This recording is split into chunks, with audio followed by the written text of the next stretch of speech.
Hi everybody. तो जैसा कि आप लोग जानते हैं कि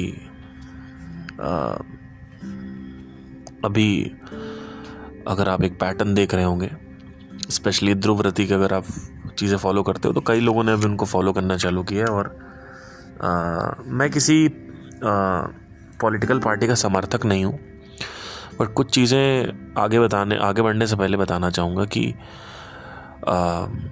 चाहे बाबा बागेश्वर धाम हो, चाहे कोई भी धर्मगुरु हो, भगवान का हमेशा यूज़ किया जाता है और अपने वासनाओं को उजागर करने के लिए, अपनी वासनाओं को पाने के लिए। और हमेशा से ही ये मैं पैटर्न देखता चला आया हूँ पॉलिटिक्स में, या कहीं भी आप देख ले कुछ भी, कि आपको वोट देना है तो आपको हमें वोट नहीं देना है, आपको भगवान राम के लिए वोट देना है, आपको इनके लिए वोट देना है, आपको इनको बचाना है, उनको बचाना है। और सबसे बढ़िया बात तो ये लगती है कि इतना जब शोषण होता है भगवान का, तो जो लोग हैं वो ये क्यों नहीं सोचते कि भगवान कुछ कर क्यों नहीं रहा है, क्योंकि इतने लोग यूज़ कर रहे हैं अपनी वासनाओं के लिए। अब बागेश्वर धाम में हनुमान जी का जो जादू दिखाया, उसमें ये बताते हैं कि चिट्ठी खोलते हैं, तो उससे क्या हुआ, भगवान हनुमान जी हमारे दास हैं, मतलब हम उनके दास हैं, हनुमान जी हमारे साथ हैं, वो हमारे बातें सुनते हैं, उसमें हमारी वार्तालाप होती है उनसे, या जो वट एवर जो भी है, हम उनके दास हैं, वट एवर जो भी है, पर वो हमारे साथ है, आपके साथ नहीं है। अगर आपको उनका साथ चाहिए तो हमारे मीडियम के थ्रू जाना पड़ेगा। तो अपनी वासनाओं को हमेशा यूज़ किया जाता है। अपनी वासनाओं को पूर्ति करने के लिए मनुष्य क्या क्या कर रहा है, आप देखते जाइए क्या क्या होता है। सिर्फ एक देश पे राज करने के लिए, अपनी मनमानी करने के लिए, अपनी वासनाओं की पूर्ति करने के लिए रिलीजन्स का यूज़ कितना पॉलिटिकल पार्टी करती है, इतना पॉलिटिकल पार्टी करती है जिसकी कोई सीमा नहीं है। आपस में लड़ाएंगे, ऐसी न्यूज़ नहीं दिखाएंगे जो न्यूज़ एक्चुअली दिखानी चाहिए। और आप अगर कोई काउंटर रिलीजन जो है, या जो दूसरे रिलीजन है, उनमें भी अगर हम देखें तो उनके भी जो नेता हैं वो भी यही भड़काते हैं कि भाई हमें उन पे जीत हासिल करनी है, और इस वजह से हमें आपको वोट देना पड़ेगा और हम जीत लाएंगे आपके लिए। जबकि लोगों को ये नहीं पता है कि इट्स जस्ट कि उनकी कुछ वासनाएं हैं, हिडन वासनाएं हैं। हर आदमी को पद प्रतिष्ठा, सम्मान, समृद्धि चाहिए, पावर चाहिए, उनकी खुद की वासनाएं हैं, उनको वो पूरा करना है। कोई ये क्यों नहीं देख पाता है, कभी कोई ये नहीं देख पाता कि उनके अपने खुद के डिज़ायर्स हैं। जैसे आपके पास पैसे का डिज़ायर है, किसी को पावर का डिज़ायर होता है, पद का डिज़ायर होता है, राजा बनने का हर आदमी को ख्वाब दिखता है। और आप लोग को ये नहीं दिखता, किसी को ये नहीं दिखता कि आप देखो ध्यान से, अगर कि भगवान राम या किसी का भी यूज़ किया जाता है सिर्फ और सिर्फ, आप मुझे ये बता दीजिए 22 मार्च को ही क्यों लॉन्च किया गया? वाई 3 महीने पहले या 2 महीने पहले इलेक्शन के? मैं ये नहीं कह रहा हूँ कि नहीं करना चाहिए, करना चाहिए बिल्कुल। 500 साल पुराना मंदिर है, वापस लाना अच्छी चीज़ है, लेकिन क्या उसको यूज़ भी तो किया जा रहा है? और ठीक है, आपने यूज़ कर लिया, लेकिन जब आप को हम पावर देते हैं as a Janata, as a देश, तो आप उस पावर का कहीं ना कहीं पूरी तरीके से उपयोग नहीं करते, उसका दुरुपयोग भी होता है। वो जो दुरुपयोग है हम उसे क्यों नहीं रोकते हैं, है ना? तो मोटा मोटा ये समझने की ज़रूरत है कि कुछ भी इस देश की जनता को चाहिए तो आप समझ लीजिए कि उनकी भावना पे लात मारो, उनकी भावना पे पॉइंट करो, और वो करने के लिए रेडी हो जाएंगे। अब ध्रुवव्रती के ऊपर जो वीडियो अभी आया हुआ था, तो कई लोग कह रहे हैं ध्रुवव्रती ने कांग्रेस का साथ लिया, व्हाटएवर जो भी, मुझे नहीं पता, मैं इतना पॉलिटिकल नहीं हूँ। लेकिन अभी फ़िलहाल ये जो ट्रेंडिंग चल रही है चीज़ें, आपको थोड़ा समझना होगा कि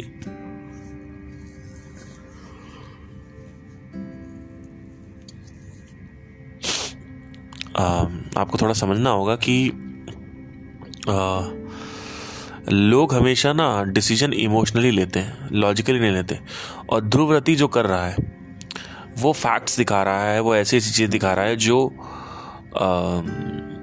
ऑलरेडी लोगों को नहीं पता थी, और वो कोई न्यूज़ दिखा रहा है, कोई काउंटर साइड्स दिखा रहा है, सारी साइड दिखा रहा है, लेकिन लोग फिर भी नहीं मानेंगे बिकॉज ध्रुवती को ये नहीं पता है। और आप सबको ये अंदर डाल लेना अपने कि लोग डिसीजन इमोशनली लेते हैं, लोग लॉजिकली लेते हैं। जब आप बात करते हो तथ्यों की, जब आप बात करते हो फैक्ट्स की, जब आप इंटेलेक्चुअली कोई चीज़ बात कर रहे हो, जब किसी को कुछ समझाया जाता है, किसी से कुछ बातें समझाई जाती हैं, बोला जाता है, उसको अंडरस्टैंड कराया जाता है, ये सब लॉजिकल माइंड पे हिट करता है इंसान के, इमोशनल माइंड पे हिट नहीं करता है। और डिसीजन आदमी इमोशनल माइंड से लेता है, हमेशा याद रखिएगा। 100 में से 80 डिसीजन इमोशनल माइंड से लेता है, ठीक है। तो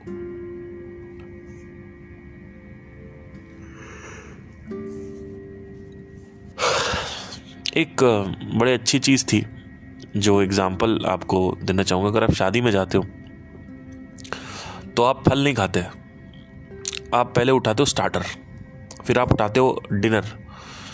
फल आप पता नहीं डिनर के साथ साइड में ले लेते हो, वो भी फेंक देते हो। तो फल मन नहीं कर रहा ना खाने का, मन कर रहा है स्टार्टर खाने का, ठीक है। तो आप डिसीजन लेते हो इमोशनली, आप लॉजिकली नहीं लेते। लॉजिकली आपको क्या खाना चाहिए वहाँ पे, लॉजिकली आपको आप बताते हो कि मैंने फ़ोन लिया और क्योंकि कैमरा अच्छा था, जबकि आपने फ़ोन लिया बिकॉज इट वाज आईफोन, और वो आपके स्टेटस को एलिवेट करता है। लेकिन क्योंकि स्टेटस को एलिवेट करने वाली बात अगर मैं जनता में कहूँगा तो मेरी कमज़ोरी दिख जाएगी, मुझे बेवकूफ़ बनाया जाएगा, मुझे बेवकूफ़ बोला जाएगा, मुझे शो ऑफ कहा जाएगा, मुझे घमंडी बोला जाएगा। वो छुपा के आपने ये बोला कि मुझे फ़ोन लेना है बिकॉज आप फ़ोटो खींचते हो, जबकि आप कोई टिकटॉकर नहीं हो, इंस्टाग्रामर नहीं हो, आप कुछ नहीं हो, आप फ़ोटो नहीं खींचते, आप सिर्फ नाटक करते हो कि आपके फ़ोन में आखिरी फ़ोटो 1 हफ्ते पहले की पड़ी होगी, ठीक है। तो आप कोई भी डिसीजन लेते हो ना, आप वो सारे डिसीजन इमोशनली लेते हो, और जब भी आप डिसीजन लेते हो उसको लॉजिकली समझाने की कोशिश करते हो, आप उसको लॉजिकली लेबल करते हो कि मैंने नहीं, देखो मेरा जस्टिफाई करते हो कि भाई लेबल क्या बोलते हैं, ये मैं लॉजिकली लिया, इमोशनली लिया, लॉजिकली लिया। कोई भी आदमी ये नहीं कहता कि मैं इस सरकार को चुन रहा हूं क्योंकि मुझे सरकार पसंद है, मैं इस सरकार को चुन रहा हूं बिकॉज ये। अरे बिकॉज के बाद जो भी आपने बोला वो सब बेकार है, बिकॉज वो सब लॉजिकल माइंड की तरफ जा रहा है। आपने बोला बिकॉज ये कर दिया, ये कर दिया, वो बना दिया, ये बना दिया, ये कर दिया, ये कर दिया, सब कुछ, वो सब कुछ फैक्ट्स है। आप लेबल कर रहे हो अपने आप को लॉजिकली, इसको समझ लेना अच्छे से। आप लेबल कर रहे हो अपने आप को लॉजिकली, आप लॉजिकली दिखा रहे हो लेकिन एक्चुअली इमोशनली डिसीजन लेते हो। आप दिखाते हो कि मैं लॉजिकल हूँ, आप दिखाते हो, आप यूट्यूब पे कमेंट करते हो, इंस्टाग्राम पे कमेंट्स करते हो, बड़े लॉजिकल कमेंट्स करते हो, लेकिन एक्चुअली में आप जब डिसीजन लेने की बारी आती है तो आप इमोशन से डिसीजन लेते हो। अब ये बात पूरी कंप्लीट हो चुकी है। एक बड़ी बात जो है मुझे बतानी है, उसके बाद मैं इसको ख़त्म करूँगा। अभी रिसेंटली संदीप महेश्वरी का नया एक इंस्टाग्राम पे पोस्ट आया था जहाँ पे उन्होंने बोला कि वोट ज़रूर दें। कहीं ना कहीं वो जो पोस्ट है वो ये बता रहा है कि आप वोट ज़रूर दें और बीजेपी को हटा दें।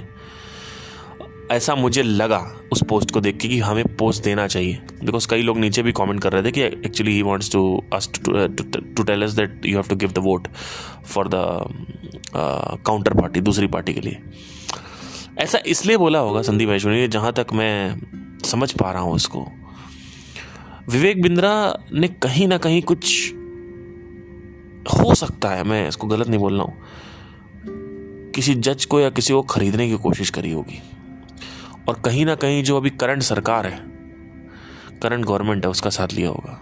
या ऑलरेडी पहले कई बार मैं जानता हूँ विवेक बिंद्रा बीजेपी के बहुत बड़े समर्थक हैं और बहुत, तो हो सकता है इस वजह से वो हार गए। इस वजह से संदीप महेश्वरी बहुत ज़्यादा परेशान है, गुस्से में है कि भाई ऐसा क्यों हो रहा है। मैं क्योंकि ऑब्वियसली पावर उनके साथ है, तो ये जो बात करते हैं ना, सत्य क्या बोलते हैं, एक्सक्यूज मी,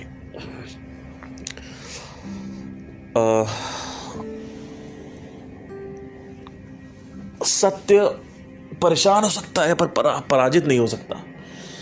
ये जो बात है ना, ये बात असत्य है। आज आपको बताना चाहता हूं, ये बात बिल्कुल सरासर गलत है। सत्य हमेशा पराजित होता है, आज नहीं तो कल। अब आपको मैं बताता हूं, यहां से पॉडकास्ट जो है ना थोड़ा सा इंटरेस्टिंग हो रहा है। ये जो मैं बात बोल रहा हूं ना, इसको ध्यान से सुनना और इसको मैं आपके सामने साबित कर दूंगा। सत्य हमेशा पराजित होता है। अभी करंट में क्या हुआ, पावर में मोदी सरकार, उसके चक्कर में बिंद्रा उनके साथ है। तो क्या हुआ, कहीं ना कहीं टेंट्रम लगाया होगा कि भाई मैं इस परेशानी में हूँ, कुछ देखिए, या कुछ भी हो, जज को खिलाने की कोशिश करी हो। मैं किसी के पे लेबल नहीं कर रहा हूँ, मैं एक बस हाइपोथेटिकल सिचुएशन बता रहा हूँ। Because of that Sandeep Maheshwari परेशान होंगे कि भाई देखो पॉलिटिकल बैकग्राउंड ले आए बीच में, या लेट्स इमेजिन कि नहीं लाए, पर let's imagine for a second कि ले आए, है ना। अब आप कहोगे सर सत्य तो पराजित हो सकता, परेशान नहीं। बेवकूफ़ों की तरह इंस्टाग्राम पे नीचे लिखते रहते हो, सत्य पराजित नहीं हो सकता, परेशान नहीं हो सकता, पराजित हो सकता है, परेशान नहीं हो सकता, परेशान हो सकता है, पराजित नहीं हो सकता, पर सत्य पराजित ही होता है। कैसे? आज एक आदमी जीत जाएगा, याद रखना, आज एक आदमी जीत जाएगा, लेकिन कल 10 आदमी हार जाएंगे। आज एक आदमी जीत जाएगा, कल 10 आदमी हार जाएंगे। आना ही आना है, चाहे वो कोर्ट केस हो, चाहे कुछ भी हो, ये होता ही होता है, ये हमेशा होता है। कई ऐसे चोर हैं जो पकड़े नहीं गए, अनेकों ऐसे रेपिस्ट हैं, मर्डरर हैं जो पकड़े नहीं गए। सत्य पराजित तो हो गया तुम्हारे सामने, और तुम क्या घुइयां छील रहे हो बैठ के। आपने कहा सत्य पराजित नहीं हो सकता, मैं आपकी बात मानता हूं, सत्य पराजित नहीं हो सकता, लेकिन जो सत्य आप समझ रहे हो वो सत्य नहीं है। सत्य यह है कि जब तक भौतिक है, जब तक मटेरियल वर्ल्ड है, जब तक प्लैनेट्स हैं, यूनिवर्स है, तब तक डिस्ट्रक्शन थ्योरी उस पर अप्लाइड रहेगी। ये सत्य है। यानी मनुष्य ना चाहते हुए भी काला बनता जाएगा, कलयुगी बनता जाएगा, झूठा, फरेबी, मक्कार, मर्डरर, हरामखोर बनता जाएगा, क्रोधित बनता जाएगा, विचलन उसके अंदर समाती जाएगी।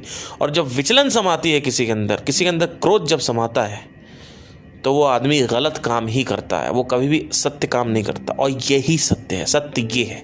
एक्चुअली सत्य पराजित नहीं होता, बात तुम्हारी सही है, लेकिन जो सत्य तुम समझते हो कि आपने कहा कि तो मैं तो ठीक हूं ना, मुझे तो फंसाया जा रहा है, मुझे तो जेल में भेजा जा रहा है ना, तो मैं तो ना सत्य पराजित हो सकता है पर परेशान हो सकता है पर पराजित नहीं हो सकता ना, मैं तो जेल जा रहा हूं ना। अरे घोंचू, इतने लोग जेल गए, आज तक निकाल पाया कोई? वो तो पराजित हो गए। जब सत्य की बात होती है तो सृष्टि के कुछ नियम कानून हैं, उनको पराजित नहीं किया जा सकता, उनको नहीं बदला जा सकता है। यहाँ पे मनुष्यता की बात नहीं हो रही है। मनुष्य का जो व्यवहार है, जो ह्यूमन बिहेवियर है, उस पे कोई इंटरप्शन ही नहीं है, ना भगवान का और ना ही तुम्हारा, किसी का नहीं। इस चीज़ को जिस दिन समझ लो, उस दिन तुम बहुत आगे निकल जाओगे। जिस दिन तुम ये समझ लो कि बहुत सारे अनेकों चोर पकड़े नहीं गए, जिस दिन तुम ये समझ लो कि बहुत सारे अनेकों खूनी, बलात्कारी पकड़े नहीं गए, जिस दिन तुम ये समझ लो कि कई ऐसी उत्पीड़ित महिलाएं हैं जिनका बलात्कार हुआ, आज तक उनको न्याय नहीं मिला,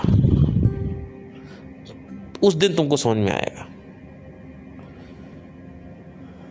उस दिन तुमको समझ में आएगा।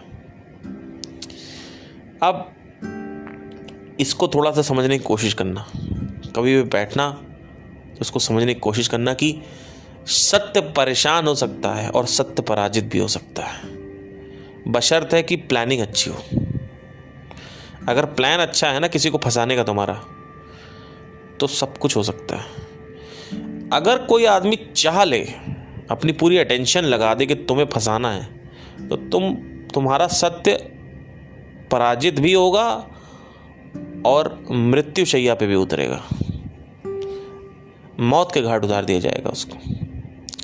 ये तुम्हारा सत्य है, याद रखना इस चीज़ को। लेकिन अगर तुम्हें लड़ना है, देखो इस जंगल में ना, जो ह्यूमन बिहेवियर का जंगल है, यहाँ पे सर्वाइवल ऑफ द फिटेस्ट काम करता है। मतलब सलमान खान के घर में फायरिंग हुई तो जो सीएम थे वहाँ, शिंदे, वो उनके घर आ गए, लेकिन किसी गरीब घर में फायरिंग हुई, वहाँ तो आदमी मार के चला गया, कोई नहीं आया। क्यों नहीं आया? Survival of the fittest. वो आदमी ऊपर है, सलमान खान ऊपर है सबसे, उससे ऊपर कोई है ही नहीं। पावर है उसके पास, पैसा है, रुतबा है, शोहरत है, बरकत है, तो लोग आते हैं उसके पास। लेकिन तुम भी एक साधारण व्यक्ति हो।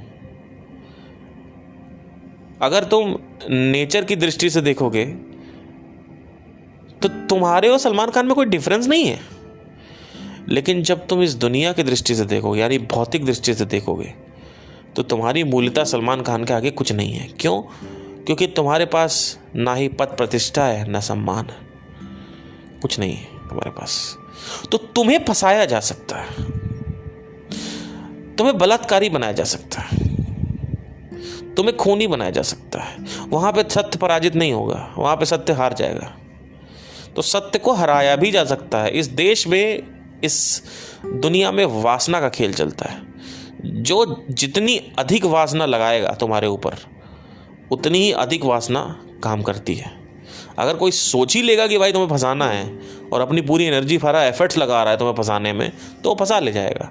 और अगर तुम अपना एफर्ट्स लगा रहे हो निकलने में, तो हो सकता है तुम निकल भी जाओगे। पर वहाँ पे भी सर्कमस्टेंसेस और फैक्टर्स प्ले करते हैं। हो सकता है कि तुम एफर्ट तो दे रहे हो, लेकिन जिस सरकारी वकील के पास जा रहे हो, क्योंकि तुम्हारी औकात ही है सरकारी वकील हायर करने की, तुम्हारी औकात नहीं है 50 लाख रुपए के वकील हायर करने की, तुम्हारी औकात ही है सरकारी वकील हायर करने की, तो वहाँ पे तुम एफर्ट तो लगा रहे हो। तुम कह रहे हो हम तो अपना 100% एफर्ट लगा रहे हैं, हमसे क्या नहीं। वहाँ पे तुम्हारा पास्ट देखा जाएगा कि तुमने पास्ट में क्या किया। क्या तुम पावरफुल रहे? क्या तुम पावरफुल थे? कैसे तुम, या तो तुम्हारा दिमाग इतना तेज हो चाणक्य की तरह, तानसेन की तरह, सॉरी बीरबल की तरह, तानसेन की कहाँ बात कर रहा हूँ मैं बीरबल की तरह, कि आप ऐसा कुछ प्रमाण निकाल के ले आओ जो कि सॉलिड एविडेंस हो, तो आप निकल जाओगे, है ना। कुछ ऐसा कर सकते हो कि बैठ के सोचो कि कैसे विदाउट एनी पावर मैं निकल सकता हूँ इससे।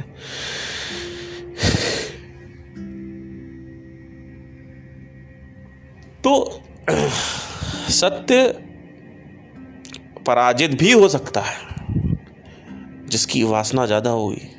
वासना से ही तो चलता है सब कुछ। आज मेरे अंदर वासना है मन को जानने की, तभी तो मैं मन को जान पा रहा हूँ। तुम्हारे अंदर अगर बूता है जानने का मन को, तो तुम जानो, लेकिन तुम्हारी वासना कितनी और मेरी वासना कितनी है, उस पर निर्भर करेगा कि तुमने मन को कितना जाना और मैंने मन को कितना जाना। तुमने सत्य को कितना जाना, मैंने सत्य को।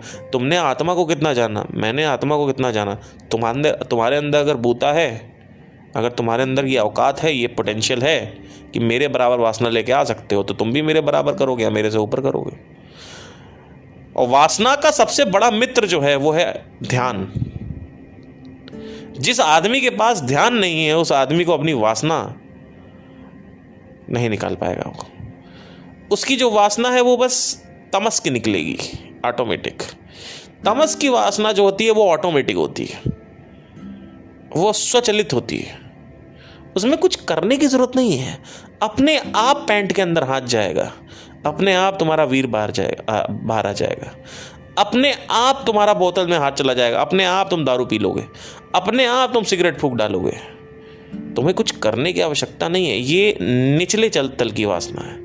एक और ऊपर की वासना होती है, जहाँ पे आपके पास भौतिक पद, भौतिक प्रकृति, भौतिक नाम, भौतिक समाज के जितने भी वैल्यूएबल एसेट्स हैं वो तुम्हारे पास चल के आएंगे। लेकिन वहां पे तुम्हें उचले तल की वासना लगानी पड़ेगी।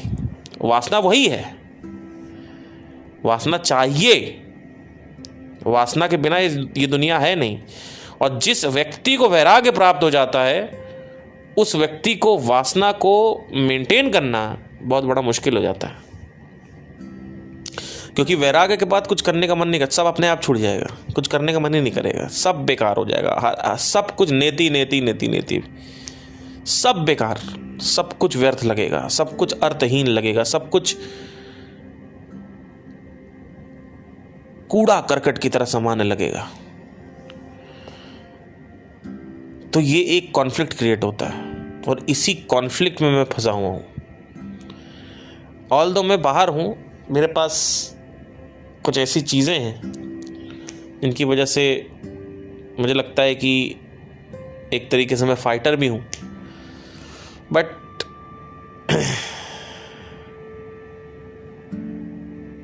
कभी आपको इसकी कहानी मैं कभी बताऊँगा।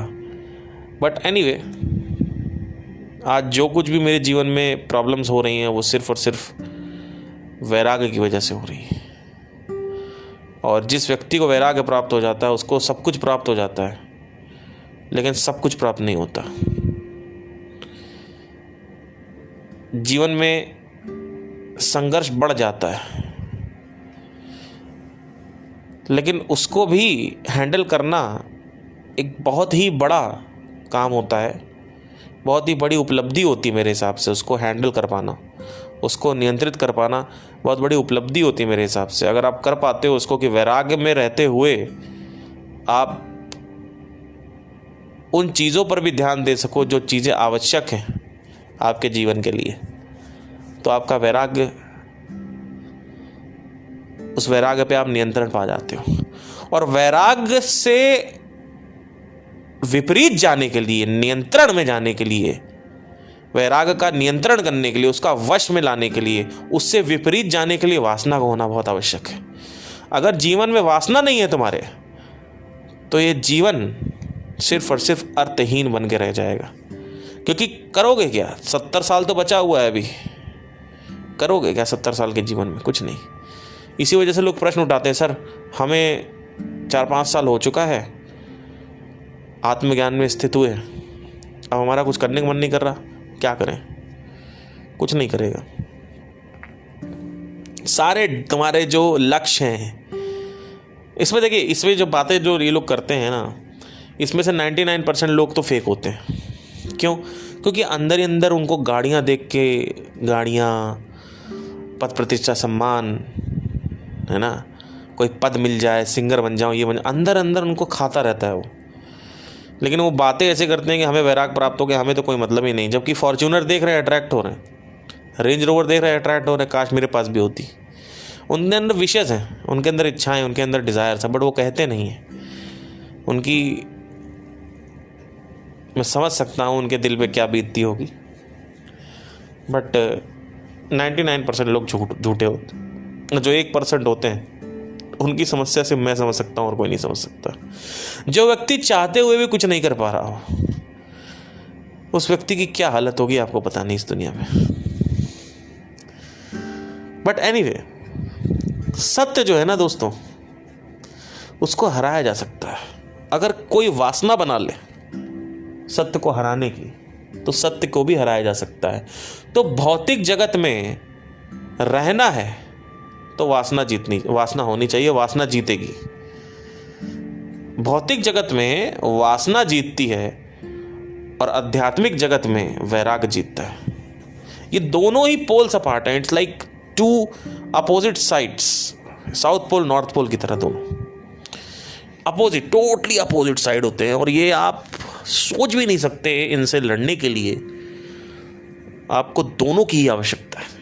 जहाँ वासना चाहिए वहाँ वासना लगा दी, और जहाँ वैराग्य चाहिए वहाँ वैराग्य लगा दिया। जो वैरागी वासना को अपने नियंत्रण में लेके आ जाता है, यानी जहाँ वो चाहे, जब वो चाहे वो वासना उपलब्ध हो गई, जब चाहे वो वासना गायब हो गई, अदृश्य हो गई, जब चाहे उपलब्ध हो गई, जब चाहे दृश्य में आ गई, जब चाहे अदृश्य में चली गई। जब वो वैरागी इस स्थिति पे आ जाता है, तब हम कह सकते हैं कि वो सिद्ध है, उसको कुछ सिद्धि प्राप्त हो गई है। और ये इंटेलेक्चुअल सिद्धि है, ये कोई चक्रों से नहीं आती हैं सिद्धियाँ, ये कोई सच में कोई सिद्धि आ गई है। क्योंकि कहीं ना कहीं उसने दोनों का ही मतलब समझ लिया है कि दोनों का मतलब कितना आवश्यक है। अर्थ है, अर्थ नहीं भी है। एक ही चीज में अर्थ भी है, एक ही चीज में अर्थ भी नहीं है। अभी नॉर्मल दुनिया के लिए क्या है? अर्थ है।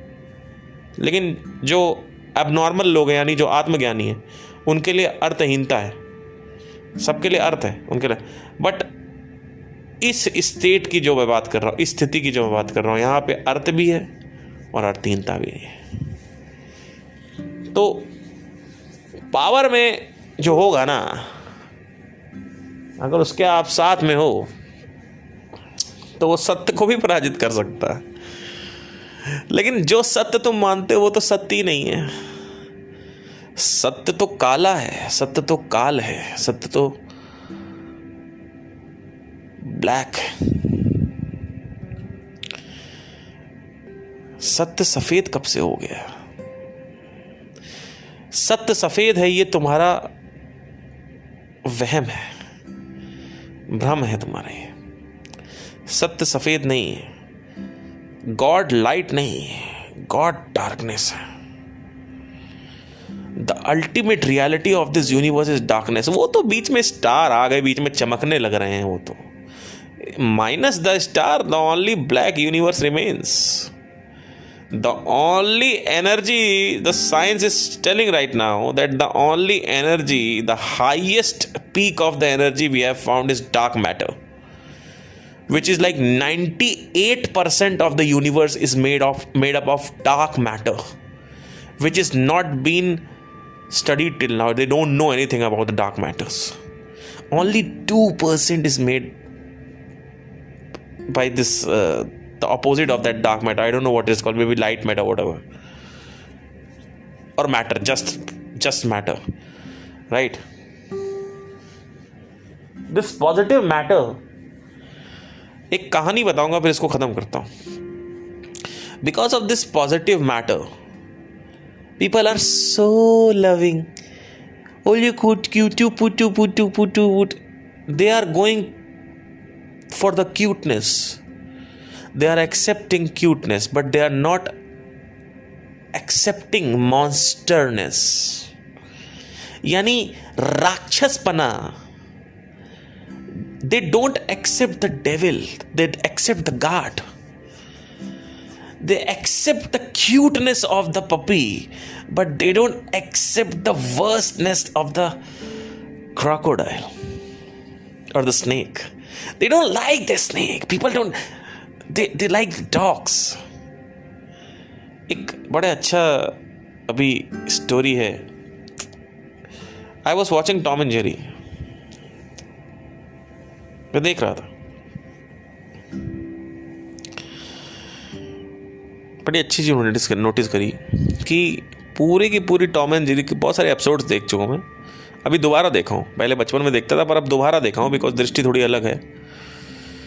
कि पूरी सीरीज में जेरी जीत जाता है और टॉम को मारता है, उसको पिच्चा कर देता है, उसको इधर भगा देता है, उधर भगा देता है, उसके ऊपर बम विस्फोट फोड़े दे रहा है, उसको जलील कर रहा है, उसको मार रहा है, और आखिरी में दिखाते हैं कि जेरी जीतता है। दी एंड। हर एक टॉम एंड जेरी के एपिसोड में मैक्सिमम में जेरी जीता है। क्यों जिता रहे हैं जेरी को? क्योंकि जो परसेप्शन है जिसने भी बनाया है उसके माइंड में ये बैठा हुआ है कि अगर टॉम जेरी को खाता है ना तो ये बुरी बात है। टॉम को जेरी को खाना नहीं चाहिए। उसने टॉम को प्रोटैगनिस्ट बना दिया है और जेरी को एंटैगनिस्ट बना दिया है। टॉम को विलन बना दिया है, जेरी को हीरो बना दिया। अरे हीरो विलन कुछ नहीं होता है। Why are you taking the fucking sides bro? There are no sides to the universe. You accept the devil and you accept the God. You accept the Tom and you accept the Jerry. Accept it. Watch it by your naked eyes. That once a cow has been killed, your cow, your sacred cow, has been killed by the tiger will eat it. Her intestines, her kidneys or whatever, her stomach, there will be blood. But you don't like to watch blood. You don't like people cutting up the,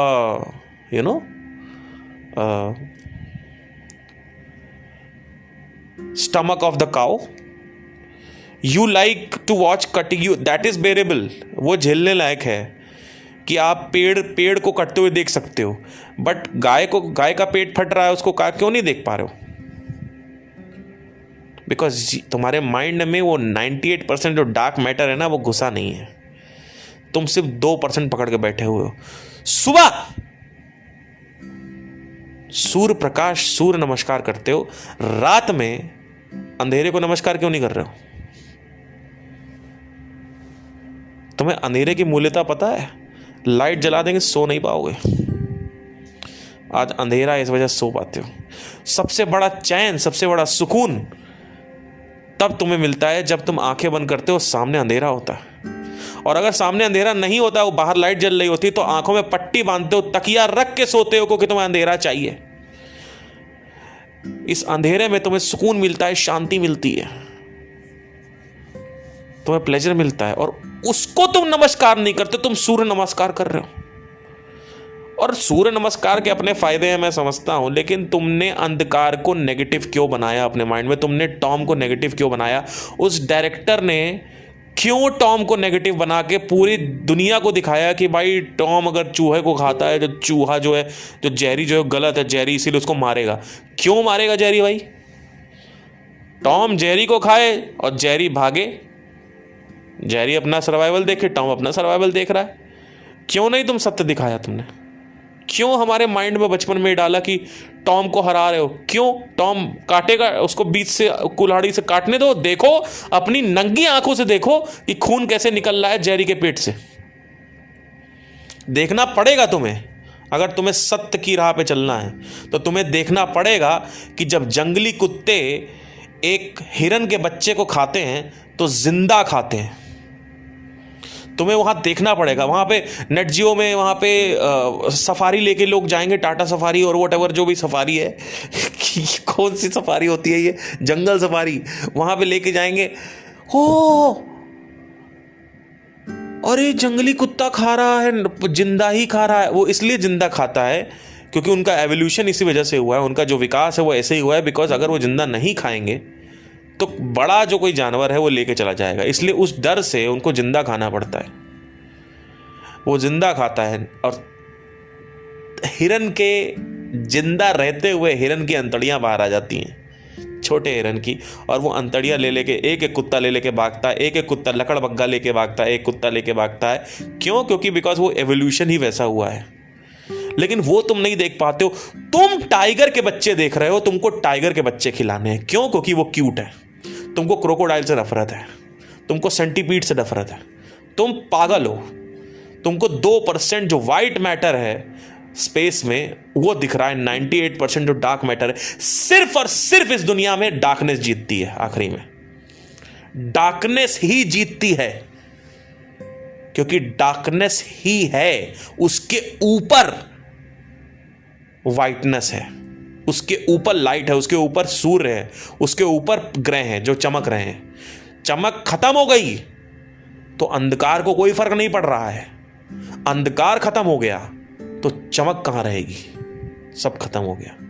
पहले अंधकार आया, पहले काल आया, महाकाल आया पहले, उसके बाद रोशनी आई है। रोशनी का, प्रकाश का क्या अस्तित्व है? औकात क्या है अंधकार के सामने? कोई औकात है? कोई औकात नहीं है। लेकिन लोग बोलते God is light, God is light. What a disbelief you are living in. You can't see the two sides of the poles. Don't take any sides. Don't choose North Pole or South Pole. Don't choose negative or plus. Choose both of them. Accept both of them. सत्य पराजित भी हो सकता है और सत्य को पराजित कभी भी नहीं किया जा सकता। ये दोनों ही बात करेक्ट है। मतलब क्या कि अगर दिमाग लगा दिया, वासना लगा दी, तो सत्य को भी पराजित किया जा सकता है, क्योंकि वासना से ऊपर कोई चीज नहीं है। और वासना से बचने के लिए वैराग्य से ऊपर कोई चीज नहीं है। इस भौतिक जगत में अगर तुम रहते हो तो वासना से ही तुम जीतोगे इस भौतिक जगत को। इस भौतिक जगत में चीजें चलती ही वासना से हैं। इसीलिए रिलीजन का यूज़ किया जाता है इससे।